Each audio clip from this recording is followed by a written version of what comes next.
Rick Stanton is not the most domesticated of men. Amanda Mitchison, Sunday Telegraph. In the centre of England is a city called Coventry, which is best known for a number of unique reasons. 1,000 years ago, Lady Godiva rode through the market centre, naked on horseback, while being spied upon by the original Peeping Tom. 900 years later, Britain's first car was built in the then industrial city. During the Second World War, the city was famously bombed in the Coventry Blitz, during which its sprawling cathedral was demolished. The city has had a long and varied history, and somewhere along the way, most likely due to its containment of prisoners during the Civil War, an English idiom was born. Being sent to Coventry has come to mean being effectively erased, ostracised, treated as though you don't exist. Nothing could be worse than being sent to Coventry, according to the phrase. Yet this is where I live. Near the centre of Coventry, there is a modest residential street that is lined with semi-detached homes and comfortable cars.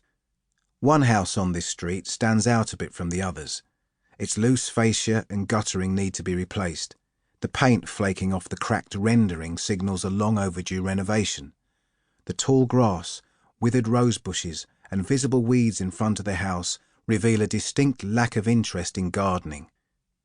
The inside of the house is even less welcoming, with diving equipment strewn throughout the living and dining rooms, a lathe and milling machine standing where the dining table used to be found, and kayaks spanning the floor. The walls have unrepaired holes, the thin carpeting has been worn through in places, and a kitchen wall bears the scar of a cupboard that I tore down one day when I was struck with the urge to renovate the kitchen, before quickly losing interest. This is my home, though it is not very homely. When the reporter arrives at my front door, accompanied by a cameraman, I lead them quickly through the ground floor of the house, through the sliding glass door at the back, and onto the paved garden. I've placed 2 garden chairs in an empty space, and as the cameraman sets up his tripod, I see the reporter looking around. Is this what he expected to find?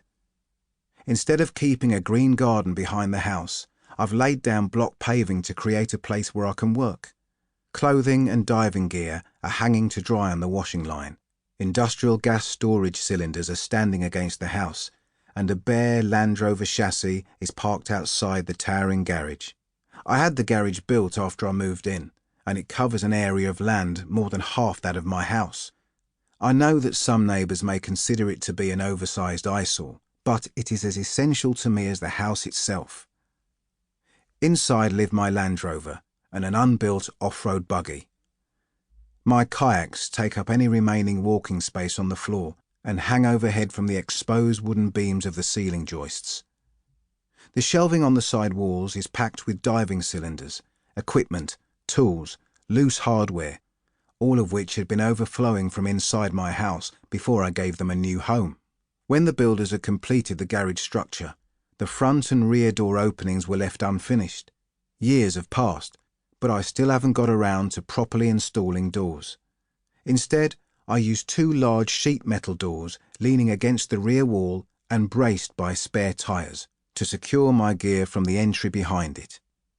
As the reporter speaks with the cameraman, I sit down and look over at the opening of the garage. I do need to take care of those doors, particularly because the items held in the garage are the things which are most valuable to me. Still, I can't be asked.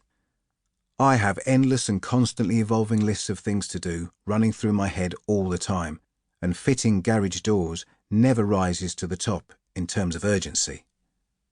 Dismissing the idea of ever having a properly completed garage, I'm suddenly reminded of the feedback I'd received from teachers in school.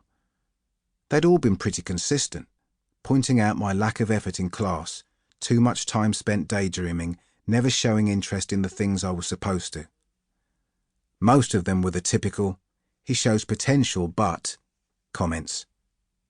But I've always remembered a report given to me just prior to O-level exams. Richard continues to do just enough to get by satisfactorily without putting himself out. He must shake off his usual comatose condition if luck is not to play the most important part in his O-level results.